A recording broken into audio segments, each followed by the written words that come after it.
to Stories for Shabbos. The background to our Stories for Shabbos every week are bookshelves full of beautiful Torah books, full of Sfarim, like Gemaras and Sidurim, and Chumashim, and Rishonim, and Achronim. We're very lucky to be able to have so many beautiful Sfarim in our house. But 126 years ago, in the year 1895, the year that Rav Moshe Feinstein was born, Sfarim were a lot more rare and a lot more expensive. Most people weren't able to afford having bookshelves full of beautiful Sfarim. When Rav Moshe Feinstein was about, 20 or 30 years old, I don't know exactly how old he was, there was a new set of Gemara that was printed. That was the most beautiful Gemaras that had been printed yet. And Rav Moshe Feinstein really wanted to buy a set. They were very expensive, and he wasn't such a wealthy man. But he decided, what's more important than having a set of Gemaras in your house, especially when you're Rav Moshe Feinstein. And he bought them. He was so excited to have a new beautiful set of Gemaras, and most importantly, to learn from them. One day, very soon after he had bought these Gemaras, he had them sitting out on his table, and he was in the other room meeting with someone or learning with someone or answering questions. He always had people in his home asking him shilas and there to learn with him or to meet with him.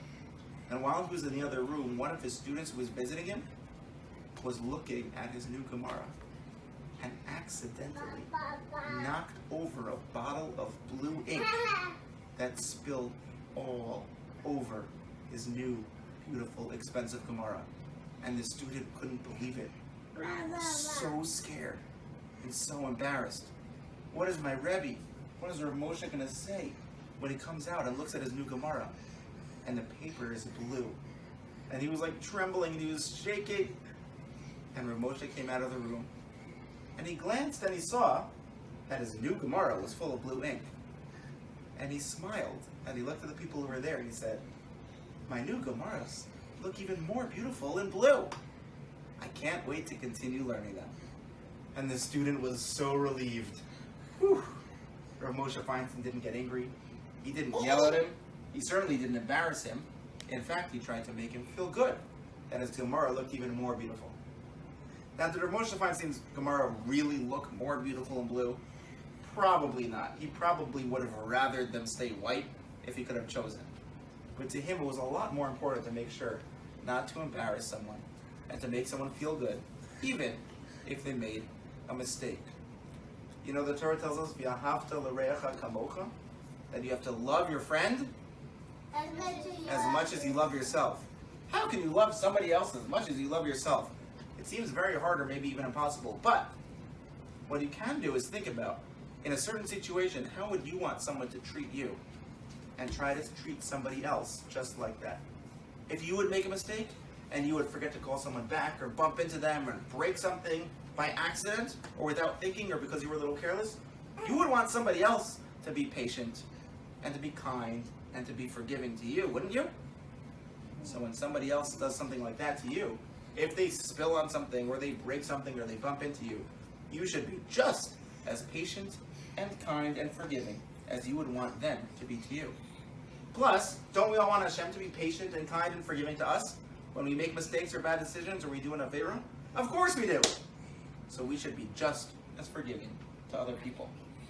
By the way, one time when I was in yeshiva in Shalvim, in my years learning in Israel, on one of the first days there, I had a big cup of coffee, and the person sitting next to me in the base medrash had his Gemara open, and guess what? That story happened again. But I wasn't Rav Moshe Feinstein. I was the guy who knocked over the bottle of ink, and I spilled my big cup of coffee all over my friend's Gemara. I barely even knew him because it was one of the first days of yeshiva. And I was so nervous. Oh my gosh, this guy's never going to like me now. He's going to be so upset at me. He's going to want to move his seat to the base medrash. And guess what? When he came back, I said, "I'm so sorry. I spilled my coffee all over your Gemara." He didn't say it looks better in brown, but he did say, "Don't worry about it. It's okay. Not a big deal."